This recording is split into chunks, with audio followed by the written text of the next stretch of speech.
बिन माँ के दो भाई दो बहन।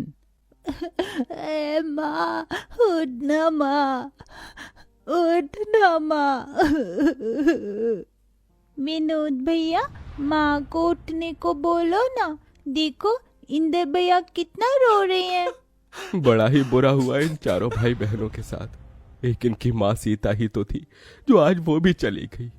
इस दुनिया से अब बेचारे इन बिन माँ के बच्चों को कौन देखेगा। वही तो मोहन, अरे एक माँ बिना बाप के भी बच्चे पाल लेती है, मगर एक बाप नहीं। यूं तो ये दोनों भाई हैं, मगर हैं तो ये भी बच्चे। अब 10-12 बरस कोई उम्र थोड़ी है इनकी कमाने की। वहां खड़ा हर कोई उन बिन माँ के बच्चों को देखकर दुख जता रहा है। विनोद, इंदर, सुमन और राधा अपनी माँ की बेसुध पड़ी लाश को देखे जा रहे थे। सीता के पिता ने उसका हाथ रमेश जैसे गलत इंसान के हाथ में दे दिया। सीता को शादी के बाद पता चला कि रमेश पियक्कड़ है, मगर हर औरत की तरह सीता ने भी इस उम्मीद से कि एक न एक दिन रमेश सुधर जाएगा, उसने इस रिश्ते को निभाया और 2 बेटी और 2 बेटों को जन्म दिया। सारा जीवन दुख उठाकर उसने भरसक उन्हें पालने की जिम्मेदारी उठाई, मगर उसका कमजोर शरीर जरूरत से ज्यादा मेहनत करने की वजह से कई बीमारी में घिर गया और आज सीता इस दुनिया में नहीं रही। विनोद ने डबडबाई आंखों से अपनी माँ के शव को देखकर कहा, इंदर भाई, माँ का अंतिम संस्कार करना है।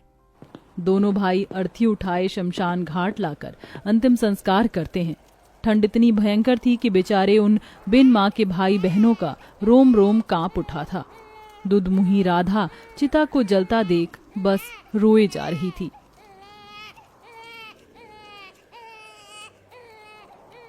खुद जलते जलते भी वो माँ अपने औलाद के उघार शरीर को गर्माहट से भर जाती है। बेचारे उन चारों भाई बहनों को भूखे प्यासे 2 दिन हो जाते हैं।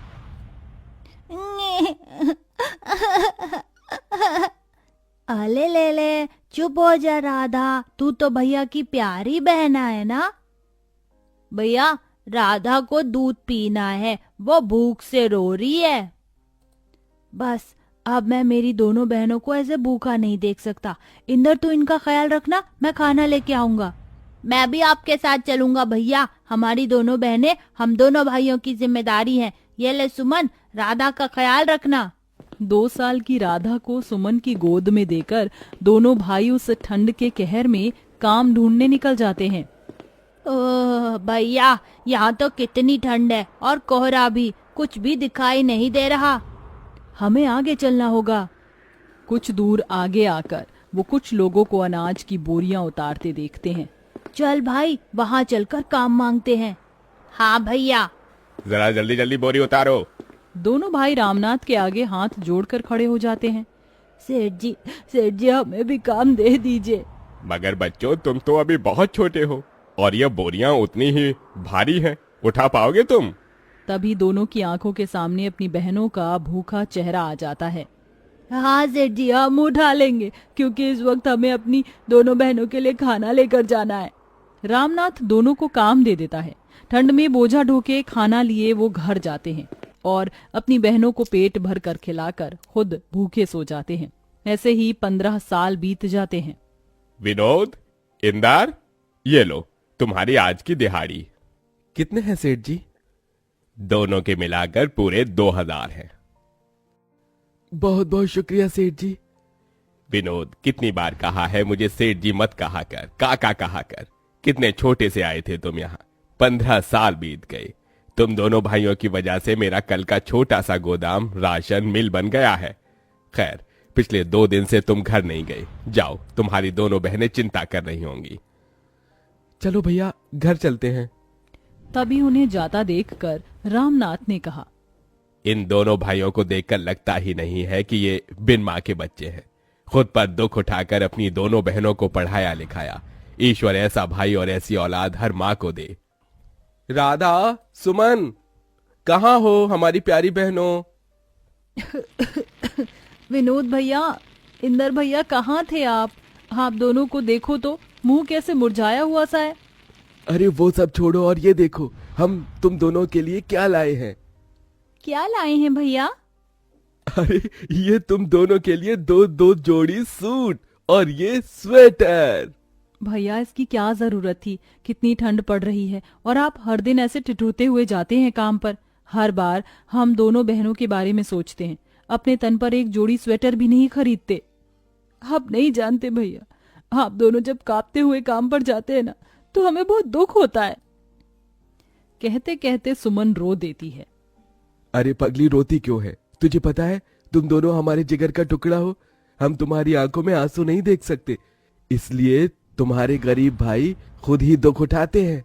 तभी डबडबाई आंखों से राधा कहती है, भैया फिर कभी खुद को गरीब न कहना। सच कहती हूँ, ये हमारी तकदीर है जो आप दोनों हमारे वीर हैं। आप दोनों की परछाई में हमने हमेशा माँ को देखा है। आज भी याद है हमें, मुझे और सुमन दीदी को पेट भर खिलाने के लिए आप दोनों कैसे भूखे रह जाते थे, हमें पढ़ाया लिखाया। भैया अब आप दोनों शादी कर लीजिए। नहीं सुमन, जब तक तुम दोनों का घर नहीं बस जाता तब तक हम भाई शादी नहीं करेंगे।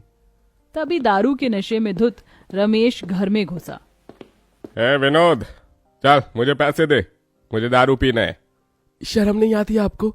आपकी इसी दारू की आदत की वजह से हमारी माँ दुनिया से चली गई और हम बिन माँ के हो गए। चले जाओ यहाँ से। ऐसे ही दिन बीतते गए और दोनों भाई राधा और सुमन के लिए रिश्ते देखने लगे। फिर एक दिन बड़ी सी गाड़ी उन बिन माँ के गरीब भाई बहन के द्वार पर आई। आइए वसुंधरा जी, मुझ गरीब भाई की कुटिया में आपका स्वागत है। इंदर, जाकर राधा और सुमन को ले आ। वसुंधरा दोनों की सादगी देखकर उन्हें पसंद कर लेती है। विनोद, मुझे तुम्हारी बहनें पसंद है। तुम बस शादी की तैयारी करो, मैं जल्दी अपने बेटों की बारात लेकर आऊंगी। माँ जी, मेरी आपसे एक विनती है। आप तो जानती हैं हम दोनों बिन माँ की बेटियां हैं। हमारे भाइयों ने बड़ा दुख उठाकर हमें पाला है। हमारे भाई दहेज नहीं दे पाएंगे।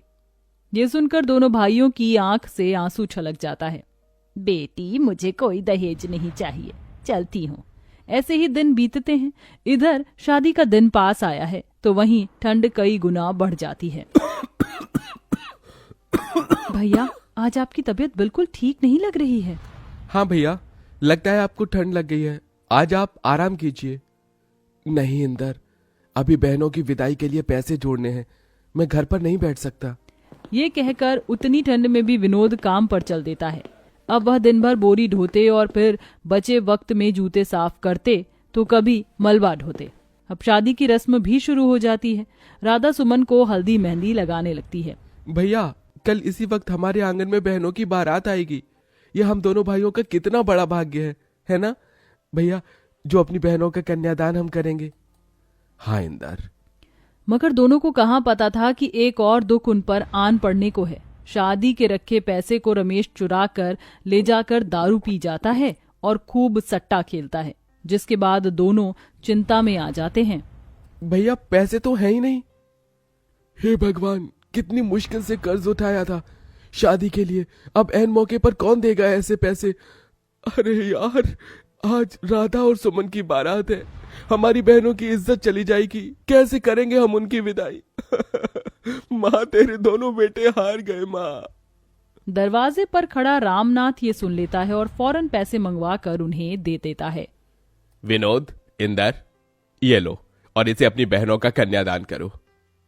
बहुत बहुत शुक्रिया काका, आज आपने हमारी बहनों की विदाई रुकने से बचा लिया। जिसके बाद दोनों उनका कन्यादान करते हैं और शादी बड़े धूमधाम से वसुंधरा के बेटों से होती है, जिसे कि पूरा गांव देखता है। और विदा होते हुए सुमन दिल से रोते हुए कहती है, भैया आपने हम दोनों के लिए माँ और पिता दोनों का फर्ज निभाया। जाते जाते इस बहन को एक खुशी और दे दो। बोल मेरी बहन। भैया अब बस अपना घर बसा लो, हम दोनों आपका घर बसते देखना चाहती हैं। थोड़े ही दिनों बाद दोनों भाई भी शादी कर लेते हैं और चारों बहन भाई अपने अपने जीवन में खुशी को पाते हैं। कहते हैं इस दुनिया में माँ की जगह कोई नहीं ले सकता, मगर इंदर और विनोद जैसे भाई जिस भी गरीब बहन के भाग्य में हो तो माँ और पिता दोनों का रूप मिल जाता है।